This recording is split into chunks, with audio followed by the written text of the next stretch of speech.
परिचय। इस समय गर्मियों की छुट्टियां हैं। दोस्त कैरम खेलने के लिए मोहित के घर इकट्ठे हुए हैं। खेल के दौरान बिजली चली गई। खेल पूरा करने के लिए मोहित जाकर जलती हुई मोमबत्ती ले आया। सभी ने जलती हुई मोमबत्ती देखी थी, लेकिन आज नाचती हुई ज्वाला काफी रोचकता से देख रहे थे। चर्चा करने के लिए ज्वाला एक रोचक विषय है। इस पाठ में हम ज्वाला और ईंधनों के बारे में चर्चा करेंगे। उद्देश्य। इस पाठ के अंत में आप निम्न करने में सक्षम हो जाएंगे। ज्वाला की संरचना की व्याख्या करना, ईंधन और ईंधन क्षमता को परिभाषित करना, ईंधन जलने के हानिकारक प्रभावों की व्याख्या करना। ज्वाला। जब हम लैंप की ज्वाला को देखते हैं, इसका रंग पीला होता है, लेकिन किचन स्टोव की ज्वाला नीली होती है।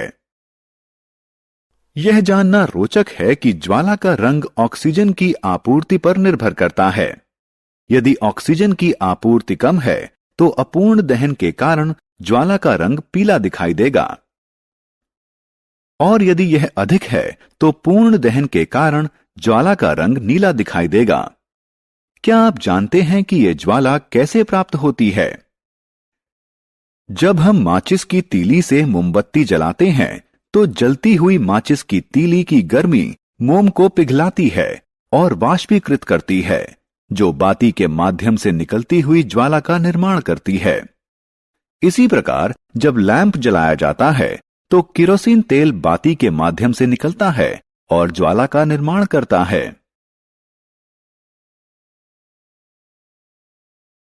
मोमबत्ती की ज्वाला की संरचना। मोमबत्ती की ज्वाला को 3 भागों में विभाजित किया जा सकता है: भीतरी जोन, मध्यवर्ती जोन और बाहरी जोन। मोमबत्ती का जलना। आइए हम रोहन द्वारा किए जाने वाले क्रियाकलाप को देखें। वह कांच की एक प्लेट को चिमटों की सहायता से ज्वाला के चमकदार जोन में रखकर दिखा रहा है। कांच पर पड़े गोल काले धब्बे ज्वाला के चमकदार जोन में उपस्थित बिना जले हुए कार्बन के कणों के संकेत हैं। आइए अब हम दूसरे क्रियाकलाप को देखें। रोहन ने तांबे के एक पतले और लंबे तार को चिमटों की सहायता से ज्वाला के बाहरी जोन में रखा है। तार का यह भाग गर्म होकर लाल हो रहा है।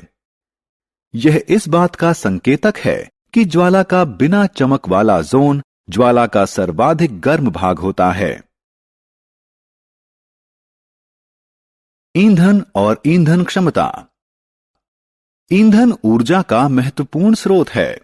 हम कार चलाने के लिए पेट्रोल या डीजल, भोजन पकाने के लिए एलपीजी, हवाई जहाज उड़ाने के लिए क्रूड ऑयल, उष्णता प्रदान करने के लिए लकड़ी का इस्तेमाल करते हैं।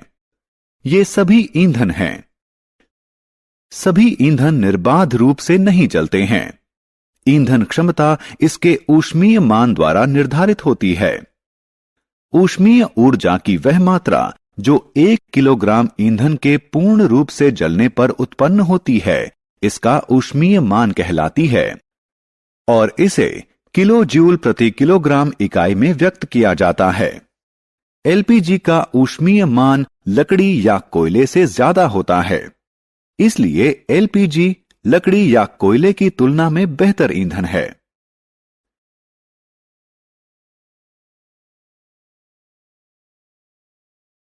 ईंधन जलने के हानिकारक प्रभाव। ईंधन महत्वपूर्ण है, लेकिन ईंधन की अत्यधिक खपत के कारण पर्यावरण पर हानिकारक प्रभाव पड़ते हैं। वाहनों और उद्योगों से उत्सर्जित होने वाले धुएं में बिना जले हुए कार्बन के कण होते हैं, जो वायु प्रदूषण का कारण हैं। यह सलाह दी जाती है कि जिस कमरे में कोयला जल रहा हो, वह कमरा बंद करके कभी ना सोएं, क्योंकि कम ऑक्सीजन के कारण कोयला पूर्ण रूप से नहीं जलेगा। इसके परिणाम स्वरूप जहरीली कार्बन मोनोऑक्साइड गैस अवमुक्त होगी, जिसके कारण उस कमरे में सोते हुए व्यक्ति की मृत्यु हो सकती है। ग्लोबल वार्मिंग और अम्ल वर्षा। हमें ग्लोबल वार्मिंग के प्रति जागरूक होना चाहिए। इसका प्रमुख कारण कार्बन डाइऑक्साइड है।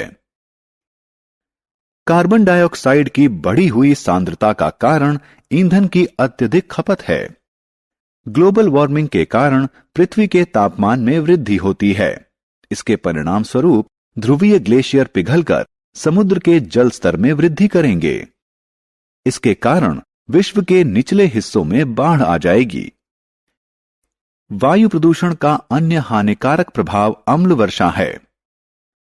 ऐसा वर्षा जल जिसमें उद्योगों और पेट्रोल इंजनों से अवमुक्त होने वाले सल्फर व नाइट्रोजन के ऑक्साइड घुली हुई अवस्था में मिश्रित होते हैं। यह त्वचा, मिट्टी, खड़ी फसलों और इमारतों के लिए अत्यधिक हानिकारक हो सकता है। कुछ तरीके हैं जिनके द्वारा हम उपयुक्त ईंधन का चयन करके पर्यावरण पर पड़ने वाले नकारात्मक प्रभावों में कमी ला सकते हैं। इसका सर्वश्रेष्ठ उदाहरण ऐसे कार, बस और ऑटो रिक्शा हैं जो पेट्रोल के बजाय कंप्रेस्ड नेचुरल गैस यानी सीएनजी से चलते हैं। सीएनजी एक साफ और सस्ता ईंधन है। सारांश। आइए हमने जो कुछ सीखा है उसे संक्षेप में दोहराएं। ज्वाला के 3 भाग होते हैं: काला जोन, चमकदार जोन और बिना चमक वाला जोन। ईंधन के अपूर्ण दहन के कारण जहरीली कार्बन मोनोऑक्साइड गैस उत्पन्न होती है।